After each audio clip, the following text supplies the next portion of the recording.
चैतन्य महाप्रभु हैं। ऐसे हमारे एक आचार्य हुए श्री रामानंदाचार्य। कौन? श्री रामानंदाचार्य,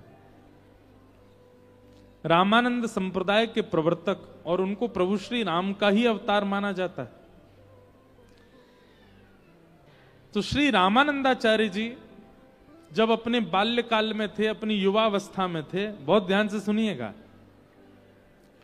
जब भक्ति के बीज रोपण नहीं हुए थे, बीजारोपण नहीं हुए थे उनके चित्त में, उस समय की बात है। नगर में कोई प्रवचन चल रहा था और श्री रामानंदाचार्य जी बैठ करके सुन रहे थे। तो प्रवचनकर्ता ने कहा, राम के भरोसे बैठ जाओ, राम जी सब आनंद करा देंगे। जैसे अभी हम कह रहे हैं ठाकुर जी पर छोड़ो सारी इच्छाएं, ऐसे ही कोई वक्ता कह रहे थे कि राम जी के भरोसे हो जाओ, राम जी सब करेंगे। अच्छा एक बात सुनिएगा, कई लोग यहां बैठे हुए कहीं ऐसा अनुमान मत लगा लेना कि भाई हाथ पे हाथ धर के बैठे रहो, सब आलसी बन जाओ, सब काम राम जी करेंगे। ऐसा नहीं कह रहे हम। सामान्य कर्तव्यों का निर्वहन आपको करना है। प्यास लगेगी पानी पीना है, भूख लगेगी भोजन करना है। कर्म करते हो, अपने दफ्तर जाना, हॉस्पिटल जाना, क्लिनिक जाना, इधर जाना उधर जाना, ये सब करना है। एक्स्ट्रा जो इच्छाएं आपके चित्त में प्रकट होती हैं, जिसकी वजह से आप ओवर थिंक करते हो, वो सब खत्म करनी है, वो सब ठाकुर जी पर छोड़नी है। तो लेकिन यहां पर रामानंदाचार्य जी ने यही अर्थ लगा लिया कि राम राम करो तो राम जी पूरा जीवन पालन करा देंगे। तो रामानंदाचार्य जी ने जाकर के उन व्यास जी से कहा, बोले भगवान आप व्यास मंच पर बैठे हैं, हम आपसे कुछ कह तो नहीं सकते, आपकी सारी बातें स्वीकार्य हैं, पर आप कह रहे हैं राम जी के भरोसे बैठ जाओ, राम जी रोटी खवा देंगे क्या? तो व्यास जी थोड़े से क्रोध में आ गए, और क्रोध में आके उन्होंने कहा, हाँ अगर राम जी के बस में आ जाए तो राम जी रोटी भी खवा देंगे, तुमको कोई कुछ नहीं करना पड़ेगा, राम राम जपो बस, राम जी रोटी भी खवा देंगे। रामानंदाचार्य जी ने सारे गांव के लोगों को बुलाया, भैया देखो हमारी बात सुनो, मैं अपने गांव से कोसों दूर एकांत एक अज्ञात स्थान पर जा रहा हूं, ना रोटी लेके जाऊंगा ना दाल, कुछ नहीं लेके जाऊंगा अपने साथ, केवल राम राम जपूंगा। 24 घंटे के अंदर अगर राम जी ने मुझको रोटी खवा दी तो मैं स्वयं आप सबके सामने वचन लेता हूं कि जीवन भर राम नाम और प्रभु श्री राम का गुलाम बन के रहूंगा। लेकिन शर्त यह 24 घंटा में रोटी राम जी खिला जाएं, मैं कोई प्रयास नहीं करूंगा, मैं केवल राम राम जपूंगा। अज्ञात जगह जाऊंगा ताकि कोई परिचित पहुंच ना जाए, कहीं व्यास जी पहुंच ना जाए, कोई व्यवस्था मेरे लिए भोजन की ना कर दे, इसलिए अपरिचित अज्ञात जगह जाकर के राम राम जपूंगा।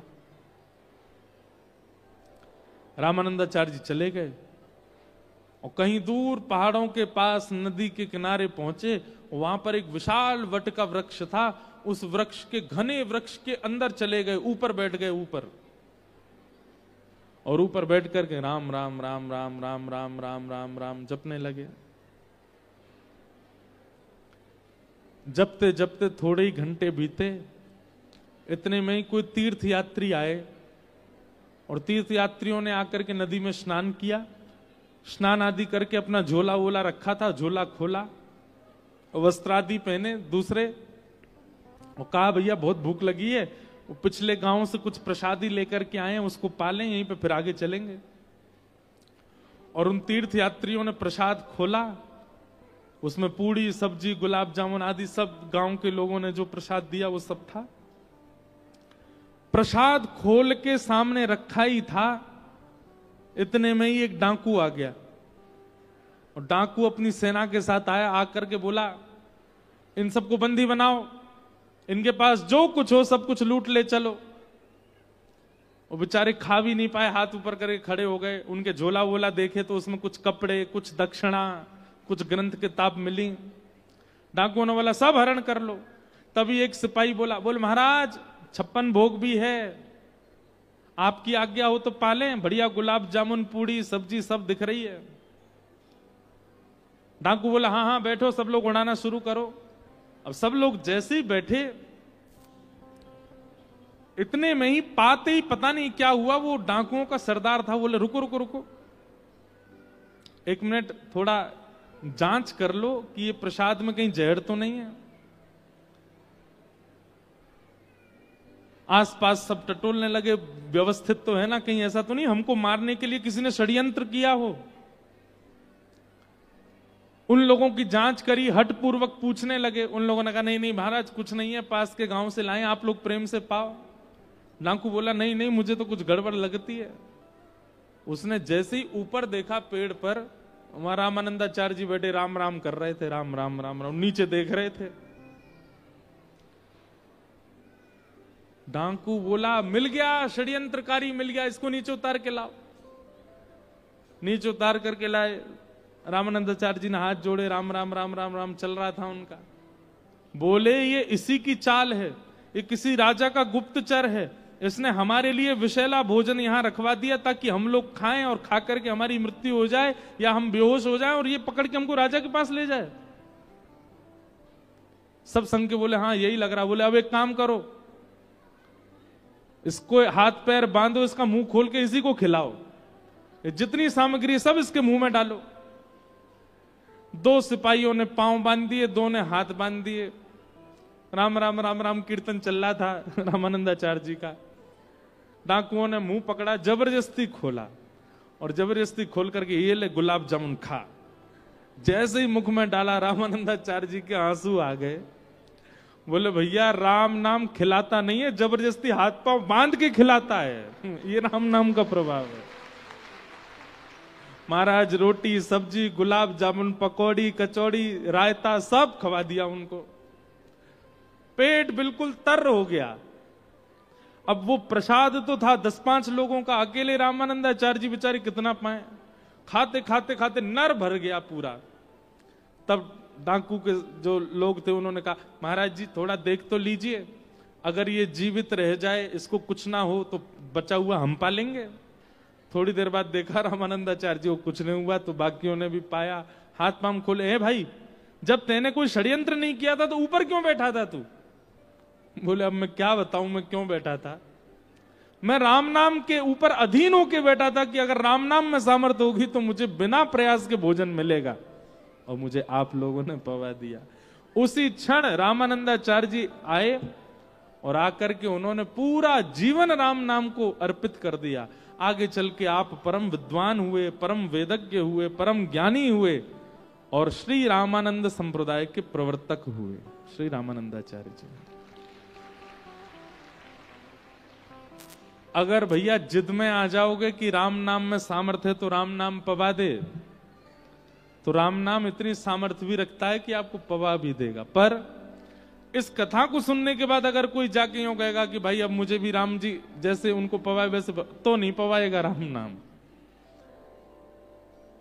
प्रेम हो आपके चित्त में, आपका स्वभाव मधुर हो ठाकुर जी के प्रति, आपने खूब समय व्यतीत किया है ठाकुर जी के भजन में, तो यह भी संभव है कि केवल नाम जप से आपका पोषण हो जाएगा।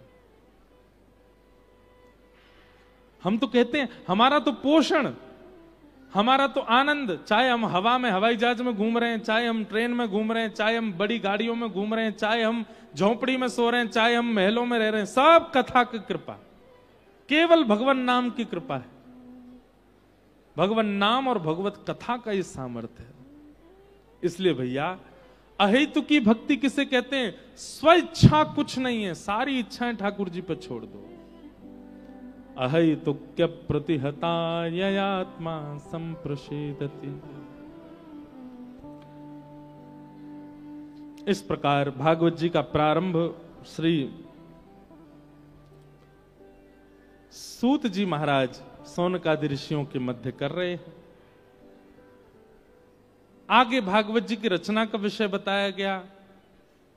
वेदव्यास जी महाराज ने ब्रह्म नदी सरस्वती के तट पर भागवत जी की रचना की और श्री वेदव्यास जी महाराज ने यही भागवत की कथा अपने पुत्र सुखदेव जी को प्रदान की। सुखदेव जी ने यही भागवत की कथा सबसे पहले राजा परीक्षित को सुनाई। राजा परीक्षित के विषय में प्रश्न किया गया कि राजा परीक्षित कौन है, इनके बारे में हमें बताओ। तो यहां से महाभारत का प्रसंग आता है। यदा मृधे कौरव संजयानाम वीरे स्वथो वीर गतिम गतेषु ब्रकोदरा विग्ध गदा विमर्श भृगनोरुदंडे धृतराष्ट्र पुत्रे। बहुत सावधानी से सुनो। महाभारत का युद्ध अपने अंतिम पड़ाव पर चल रहा था और तभी भीम ने दुर्योधन की जंघा पर प्रहार करके अपनी गदा का दुर्योधन को गिरा दिया और महाभारत का युद्ध पांडव जीत गए। पांडवों के पक्ष में जैसी विजय आई, दुर्योधन बदले की आग में जगने लगा। बंधुओं, ये बदला लेने की इच्छा किसको होती है? ईर्ष्यालु व्यक्ति को ही होती है। बहुत ध्यान से सुनिएगा। हमारे हिंदू वैदिक सनातन धर्म में बदला नहीं लिया जाता, टिट फॉर टैट नहीं होता, जैसी करनी वैसी भरनी नहीं होती।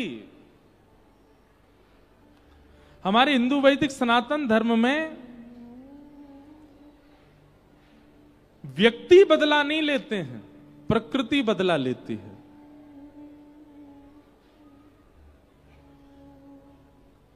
आपके साथ यदि कुछ अनुचित होता है और आप उसके बाद ये विचार कर रहे हो कि अब मैं इसको देख लूंगा, अब देखना मैं इसके साथ क्या करूंगा, अब ये एक राक्षस लक्षण है, राक्षसत्व का लक्षण है। बहुत सावधानी से सुनिए सब लोग।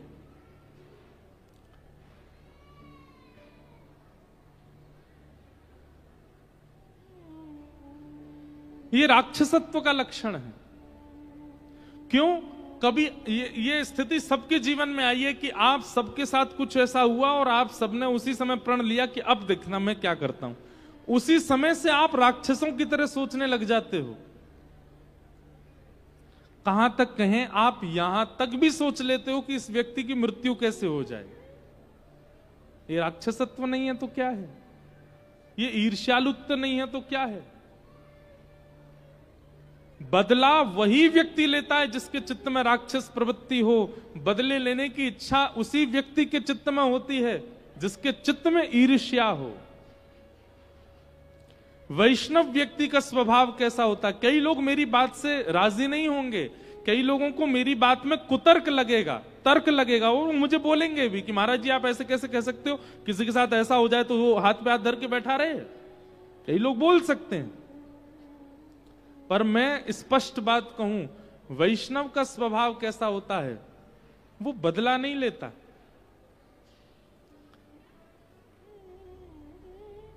घटी हुई घटना पर भगवद इच्छा मानता है और भगवद इच्छा मान करके उसको जो भोगना है वो प्रकृति पर छोड़ देता है।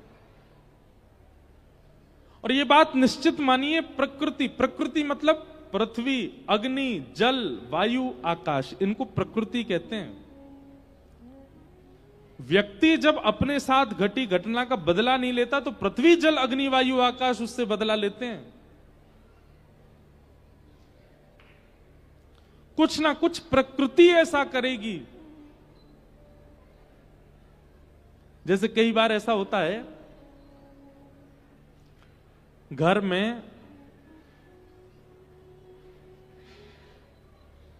आपकी किसी से नोक झोंक हो गई, आपने किसी को बहुत सुना दिया, जबरदस्ती सुना दिया, आप पलटकर जैसे ही आगे चले तो पैर के नीचे छिलका आ गया, रिपट के आप गिर गए तो दूसरा व्यक्ति क्या कहता है? मिल गया फल, और लड़ ले मुझसे। और ये वास्तविकता है, ये कोई मनगढ़ंत बात नहीं, ये वास्तविकता है। प्रकृति बदला लेती है। कई बार आप किसी संत के प्रति दुर्भाव रखते हो, घर में बैठे बैठे आपने मन में सोच लिया यार वो संत अच्छे नहीं है, वो तो ऐसे हैं, वो तो ऐसे हैं, और ये तो ऐसे हैं, और आप सोचते सोचते चाय पी रहे थे, अचानक गरम गरम चाय फैल गई, जल गए। मन में आई यार बहुत तेज जल गए। क्यों? प्रकृति बदला लेती।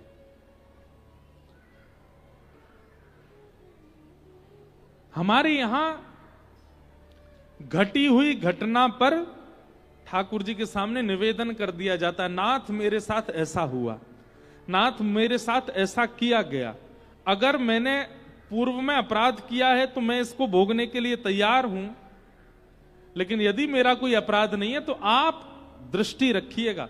फिर ठाकुर जी कमान उठाते हैं। अगर किसी व्यक्ति ने जबरदस्ती आपको प्रताड़ित किया है, आपकी बिना गलती पर भी आपको कष्ट दिया है, ठाकुर जी छोड़ेंगे नहीं उसको, प्रकृति छोड़ेगी नहीं उसको। बस आप बदला मत लेना। और बंधुओं, कई घटनाएं ऐसी होती हैं, जैसे कि बालकों के साथ दुर्व्यवहार, महिलाओं के साथ दुर्व्यवहार, ये घटना नहीं है, ये तो अपराध है, ये तो पाप है, ये तो जघन्य पाप है। इनमें शांत बैठना भी नहीं है, ऐसी स्थितियों में चुप रहना भी नहीं है, ऐसियों में तो आपको कुछ करना ही है। लेकिन जो सामान्य स्थिति होती है, जो सामान्य घटनाएं होती हैं, उनको लेट गो करो, छोड़ो, जाने दो। आपका किसी ने बड़े समाज में अपमान कर दिया, छोड़ो, जाने दो। जबरदस्ती आपके साथ किसी ने आपके जमीन पर, आपके घर पर या आपके किसी चीज में टांग अड़ा करके आपको कुछ मिलने वाला था उसमें घाटा करवा दिया, जाने दो। आपका किसी बढ़िया घर में संबंध हो रहा था, किसी ने बीच में आकर के संबंध होने नहीं दिया, उसका कहीं और हो गया संबंध, जाने दो। इस प्रकार की जो जाने दो वाली स्थितियां, उनको जाने ही दो। पर जहां पर बालकों पर अत्याचार हो, महिलाओं पर अत्याचार हो, बड़े बुजुर्गों पर अत्याचार हो, आदि आदि, ये सब घटनाएं जो होती, ये घटना नहीं है, ये जाने दो वाली स्थिति नहीं है, ये तो पाप है, पाप का तो दंड है। पर कई जाने दो वाली स्थितियां हैं, तो उनको जाने ही दो। आप जैसे ही उनको जाने दो करते हो, आप जैसे उनको लेट गो करते हो, उसको छोड़ देते हो, प्रकृति आपका बदला लेती है फिर। पर कई लोग होते हैं, उनको बिल्कुल सहनशीलता नहीं होती, उनके साथ इतनी सी बात होती है, इतनी सी बात पर रात भर सोते नहीं। अब मैं क्या करूं, अब मुझे क्या करना है, अब मैं ऐसा कुछ करूंगा, इसको सबक सिखाऊंगा मैं।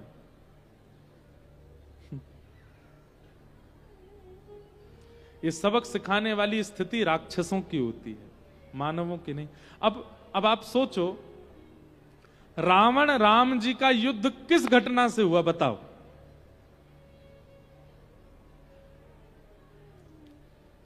शूर्पणखा गई थी राम जी के पास, और राम जी के पास जाकर के, अब बताना इसमें गलती किसकी है। सब जानते हैं शूर्पणखा की गलती है, पर फिर भी हम पूछ रहे हैं।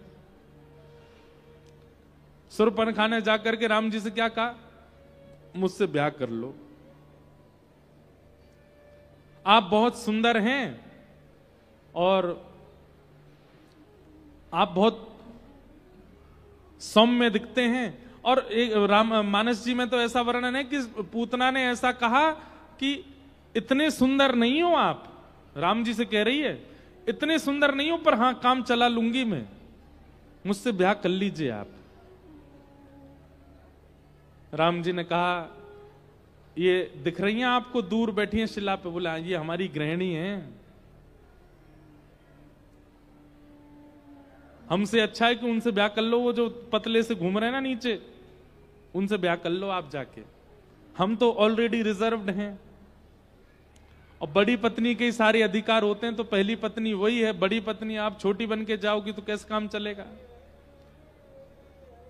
शूर्पणखा तुरंत चली गई लक्ष्मण जी के पास। सबसे पहली बात, शूर्पणखा के चित्त में अकेले राम जी नहीं है, वो जहां चाहे भटक सकती है, जहां चाहे जा सकती है। स्थिरता नहीं थी शूर्पणखा के चित्त में। लक्ष्मण जी के पास गई, बोले सुनो हमसे ब्याह करो। और क्या कहती है, वो तो सांवले हैं, वो तो काले हैं, उनसे मेरी जोड़ी जमेगी नहीं, तुम मुझसे ब्याह कर लो। और उनकी तो पत्नी भी है, उनसे ब्याह करके क्या फायदा, तुम ही कर लो। लक्ष्मण जी बोले, देखो वो मेरे स्वामी हैं, वे मेरे स्वामी, उनकी पत्नी मेरी स्वामिनी, मैं तो दास हूं। और मैं दास, तो मेरी पत्नी को भी क्या बनना पड़ेगा? दासी। बताओ, दासी बनने में तुमको अच्छा लगेगा? दास बन के क्या फायदा? उन्हीं के पास जाओ, उन्हीं से कर लो ब्याह। और भैया ये तो क्षत्रिय राजा हैं, एक बहु पत्नी रखने की संभावना है। इनके पिताजी के 3-3 ब्याह हुए, आप भी कर लो। फिर से गई राम जी से जाके बोली, तुम ही करो मुझसे ब्याह। राम जी ने फिर उसको लक्ष्मण जी के पास भेज दिया। तो क्या बोलती है? बोले मैं तुम दोनों को खा जाऊंगी और तुम्हारे सहित इसको भी खा जाऊंगी, तीसरी जो है, मुझसे ब्याह करो। गलती किसकी है? शूर्पणखा की गलती है। जब अंत में शूर्पणखा ने यही कह दिया कि तुम दोनों को भी खा जाऊंगी, तुम्हारे साथ इसको भी खा जाऊंगी।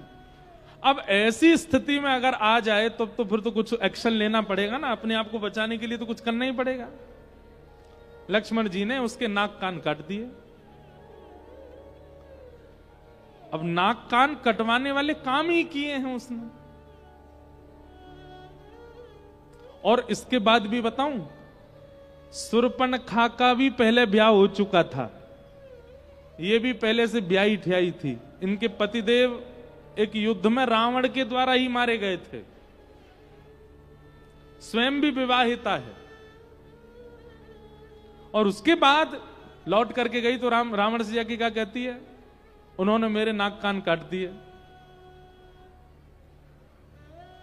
रावण ने ये नहीं पूछा क्यों काटे, क्या बात हो गई, क्या कारण था। केवल उनकी पत्नी के सामने मैं ज्यादा सुंदर लग रही थी इसलिए मेरे नाक कान काट दिए। रावण बोला अच्छा, और इसी बात पर विवाद हो गया। अब देखता हूं ये कैसे आगे चलेंगे। बस ये बदले लेने की आड़ में ही गया, सीता जी का जाके हरण किया, पूरी लंका का सर्वनाश करवा दिया। ये राक्षसत्व होता है कि हम बदला लेंगे।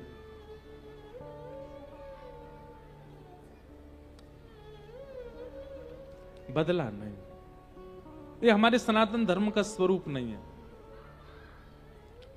अपराध पर, पाप पर दंड देना सनातन धर्म का लक्षण है, पर छोटी मोटी बातें, कुछ ऐसी चर्चाएं जिन पर अपने मान का हनन हो रहा है, अपनी इच्छाओं का हनन हो रहा है, अपने व्यक्तित्व का हनन हो रहा है, ऐसी जगह पर हमारे सनातन धर्म में छोड़ दिया जाता है, आगे बढ़ा जाता है, उस पर ज्यादा चिंतन नहीं किया जाता। प्रकृति उसका बदला लेती है। हमारे एक महाराज जी कह रहे थे, बोले पूतना के कान कट गए, कान कटते ही उसको भाग जाना चाहिए था, नाक कटाने क्यों खड़ी रही वहीं पे? भाई कान कटे उसके बाद ही तो नाक काटी होगी, और इतनी देर उसके पास थी कि दोनों को कटवाने के लिए खड़ी रही। तो हमारे एक महाराज जी बहुत सुंदर बात बता रहे थे, बोले लक्ष्मण जी के पास एक तलवार थी, और वो तलवार कैसी थी? बोले वो ऐसे मुड़ जाती थी, गोल गोल हो जाती थी, मतलब अगर उस तलवार को ऐसे हिलाया जाए तो सर्प की तरह लहराती थी। लक्ष्मण जी ने उस तलवार की ही मुकुट बनाया, उसको ऐसे मोड़ करके मुकुट जैसा बनाया, और जाकर के शूर्पणखा के सिर पर धारण करके ऐसे किया तो दोनों कान और नाक तीनों कट गए। संत जन अपने अपने भाव बताते, नहीं तो ये बात विचारनी है कि कान कट गए तो नाक कटवाने क्यों खड़ी थी वहां पे। तो राम जी ने बदला नहीं लिया, राम जी ने तो स्त्री के सम्मान में युद्ध किया। तुम कैसे अबला नारी को हरण कर सकते हो? और उस युद्ध से पहले भी अंगद जी को भेजा है, उस युद्ध से पहले हनुमान जी को भेजा है कि जाके रावण को बता दो उसकी बुद्धि सुधर जाए, युद्ध की नौबत ना आए। लेकिन तब भी जब नहीं माना तब युद्ध हुआ, और युद्ध में ऐसा युद्ध हुआ विनाश ही हो गया, सर्वनाश हो गया। तो ये भी एक विवेक है कि कहां हमको एक्शन लेना है और कहां हमको शांत रहना है, यह भी विवेक है। और वो विवेक सत्संग से ही आएगा। कई बार हम ऐसी जगह बड़बड़ाने लग जाते हैं जहां पर हमको कुछ बोलना ही नहीं था, जहां मौन रहना था।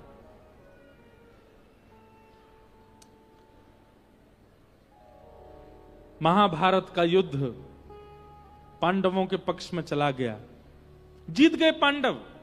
अब इतना होने के बाद भी दुर्योधन को समझ में आ जाना चाहिए था, भीष्म पितामह मारे गए, द्रोणाचार्य मारे गए, पूरी मेरी सेना खत्म हो गई। अब तो कम से कम उसको समझ जाना चाहिए था कि भाई पांडवों से बैर करने में मेरी हानि ही है। पर नहीं, अब भी नहीं समझा। मरते मरते भी गुरुपुत्र अश्वत्थामा को बुला करके कहता है, जाओ जाकर के द्रौपदी के सोते हुए 5 पुत्रों को मार दो। अगर पांडव नहीं मरे तो उनके बच्चों को मारूंगा। ये राक्षस बुद्धि है।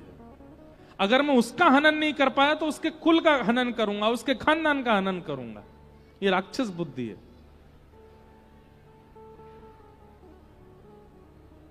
पिक्चरों में देखने में आता है ना, कभी कभी पिक्चर देखते हैं तो उसमें क्या मिलता है, गुंडे क्या करते हैं, किसी से उनकी जब बैर हो जाता है तो उनके परिवार वालों को किडनैप कर लेते हैं।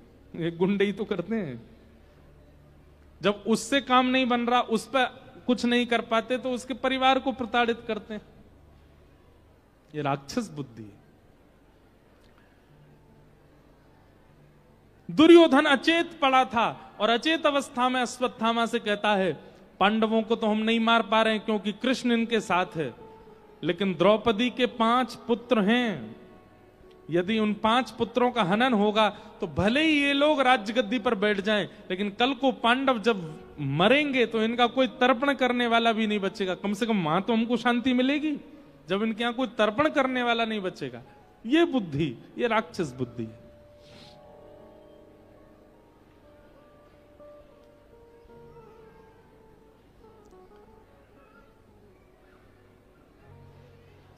अश्वत्थामा गए, द्रौपदी के 5 पुत्रों को जैसे ही मारा, पूरे पांडव समाज में मातम छा गया। द्रौपदी ने जबकि अपने पुत्रों के हत्यारे अश्वत्थामा को जीवित छोड़ने की आज्ञा की, पूरा प्रसंग आता है, आधी दाढ़ी मूंछ मूड़ करके उसको जीवित छुड़वा दिया। पर अश्वत्थामा ने अब और राक्षस बुद्धि दिखाई। क्या? 5 पुत्र तो मारे गए, पर अब भी पांडवों के समाज में इनको जल देने वाला एक बालक है जिसका भी जन्म ही नहीं हुआ। और वो कौन है? उत्तरा के गर्भ का बालक। जीवित लोगों को मारने तक की इच्छा में भी राक्षसत्व होता है, पर जिसका जन्म ही नहीं हुआ उसको मारने की इच्छा प्रकट करना, ये तो घनघोर राक्षस का स्वरूप है। और अश्वत्थामा ने उत्तरा के गर्भ के बालक को, जिसका जन्म ही नहीं हुआ, उसको मारने के लिए अश्वत्थामा ने ब्रह्मास्त्र छोड़ दिया।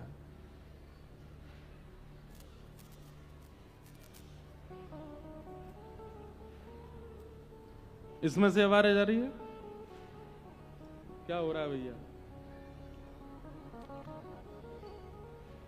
अश्वत्थामा ने ब्रह्मास्त्र छोड़ा ना, उसी की आवाज है, ब्रह्मास्त्र है।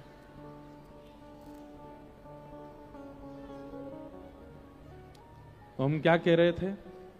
एक मन में बात आई हमारे, आप कहें तो हम बोल दें। हो सकता है कि कई लोगों को यह बात अटपटी लगे, पर अश्वत्थामा ने क्या किया? गर्भ में बालक को मारने का प्रयास किया जिसका जन्म ही नहीं हुआ है। आज भी कई लोग अश्वत्थामा बन गए हैं,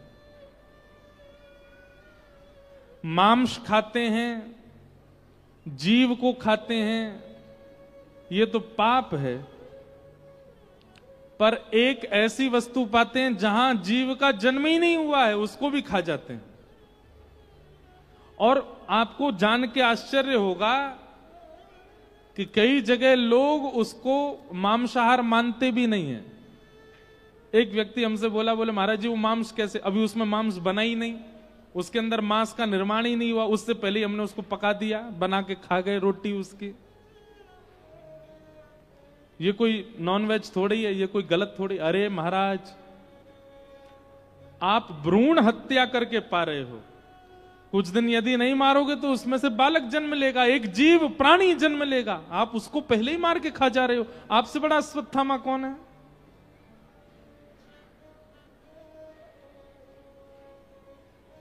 और एक बात बताएं, जीवितों को मारने वाले राक्षसों को तो भगवान ने मार दिया, पर भ्रूण में मारने वाले बालक को, अश्वत्थामा को, ठाकुर जी ने स्पर्श तक नहीं किया।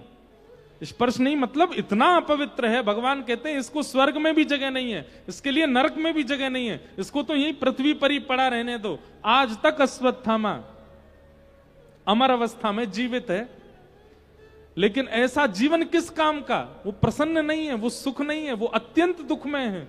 उनके लिए नरक यही पृथ्वी पर ही प्रकट कर दिया भगवान ने। कम से कम रावण, कुंभकर्ण, कंस आदि इतने भाग्यशाली तो थे कि भगवान के हाथों इनको मरना पड़ा। अश्वत्थामा को तो देखा तक नहीं भगवान ने। क्यों? गर्व के मालक को मारने का प्रयास किया।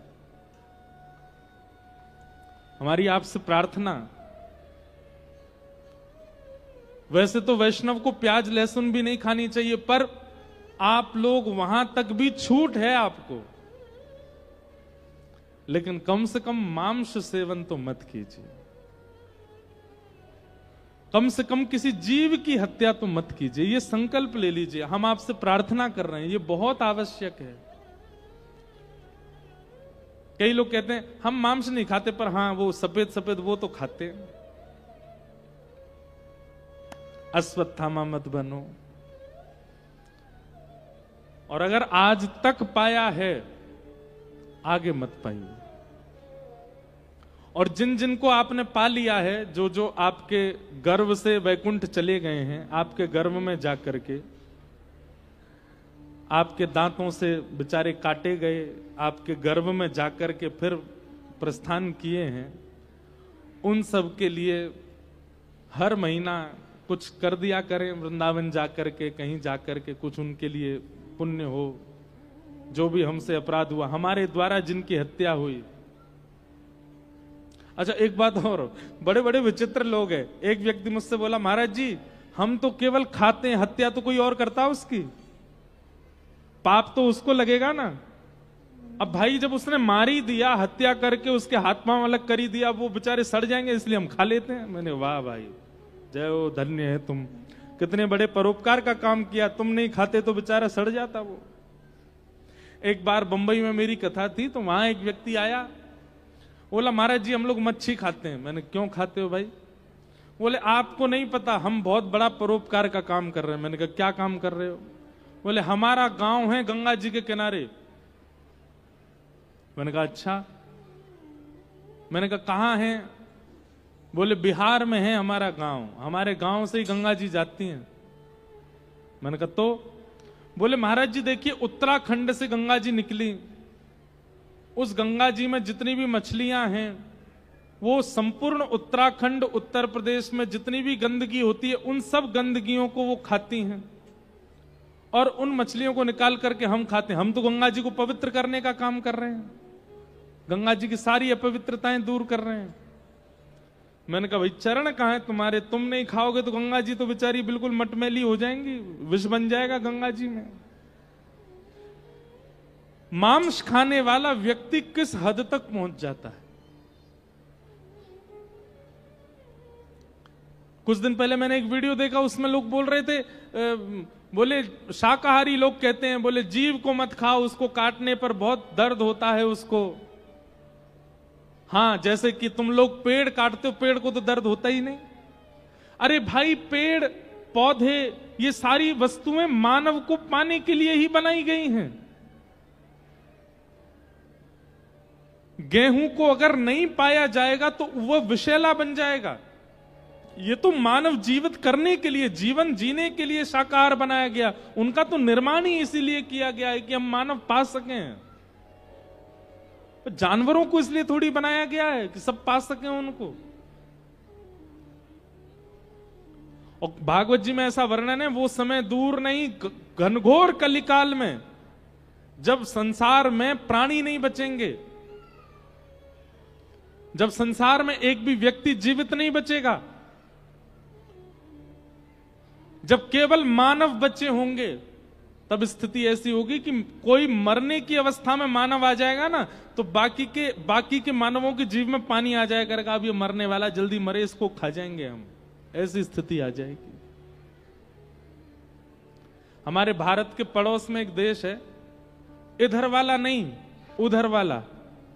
एक इधर भी पड़ोस में है ना, एक उधर भी है, एक पड़ोस में, नाम नहीं लूंगा मैं। वहां पर अगर आप दुर्भाग्य से चले गए, वहां आपको पक्षी नहीं मिलेंगे आकाश में, वहां आपको कॉकरोच नहीं मिलेंगे, वहां पे आपको छिपकली भी नहीं मिलेगी, कोई नहीं मिलते, क्योंकि सब भोजन है, सबको पा जाते हैं। और आज इस बात को सुनकर के जितने लोग परेशान हो रहे हैं, राम राम राम, ये एक दिन हमारे भारत में भी होगा, घोर कलयुग में सब होगा। इसलिए हम तो यही प्रार्थना कर रहे हैं, यहां जितने लोग बैठे हैं, कम से कम आप लोग ही मांस तो मत खाइए, और ये भ्रूण हत्या मत कीजिए। गर्भ के बालक को मार करके तवा पे पका के खा जाते हैं, नहीं, ये मत कीजिए। और हम एक और बात कह दें, हमको बुरा नहीं लगेगा बोलने में, और अगर आप नहीं छोड़ सकते हैं तो कम से कम इसको छोड़ दें, सत्संग में आना छोड़ दें। एक पक्ष के रहो, एक जगह के रहो, एक पांव वहां भी धर रखा है, एक पांव यहां भी धर रखा है, ये गड़बड़ी वाला काम मत कीजिए। या तो वहीं के रहिए, पूर्ण रूपेण सारी चीजों को भोगिए, और यहां आ गए तो फिर यहीं के रहिए, वहां मत जाइए। ये क्या बात हुई कि भारत में भी खेलना है, पाकिस्तान में भी खेलना है? ऐसे थोड़े, एक जगह के रहो। और एक बात और कहें हम, जो व्यक्ति दोनों पक्षों में रहता है, थोड़ा थोड़ा संसार में भी रहता है और थोड़ा थोड़ा अध्यात्म में भी रहता है, ऐसे व्यक्ति की गति ये कभी भगवत प्राप्ति नहीं कर पाते, कभी भगवत प्राप्ति नहीं कर पाते। इनकी मझधार बीच में ही अटकी रह जाती है, क्योंकि इनका निष्कर्ष भगवान निकाल ही नहीं पाते। क्या कहें, सुबह तो हरि हरि कहा है, सुबह तो राधे राधे कहा है, रात में जाकर के पूरी बोतल पी है, तो अब इनका निर्णय कैसे लिया जाए? बल्कि इनको तो पापियों से भी ज्यादा पाप लगता है। बोले उसने तो बिना राधे राधे बोले पी थी, तेने तो राधे राधे बोल के पी है, तुझे और ज्यादा पाप लगेगा। उसने तो बिना कथा सुने खाया है, तेने तो कथा सुन के खाया है, तुझे तो और पाप लगेगा। घर के दो बच्चे गलती करें, बड़ा बच्चा गलती करे, छोटा बच्चा गलती करे, पिटाई ज्यादा किसकी होती है? बड़े की होती है। क्यों? बड़े को मां इसलिए पीटती है, बोले क्यों रे, तू बड़ा है, तेरे पास बुद्धि है, तू सब जानता है, वो तो छोटा है।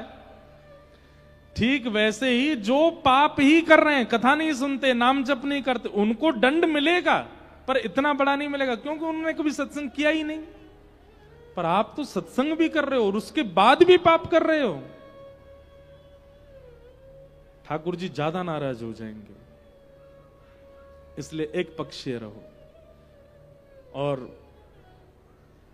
सब्जियों में कुछ भी पाइए, प्याज लहसुन तक भी धीमे धीमे प्रयास करना छोड़ दो। नहीं छोड़ पा रहे तो कोई पाप नहीं लगेगा आपको, पर ये तो नहीं खाना है, नहीं खाना है, नहीं खाना है, ये खाना ही नहीं है, ये भोजन ही नहीं है, वो जीव है, वो प्राणी है, वो प्राण है, उसको नहीं मारिए।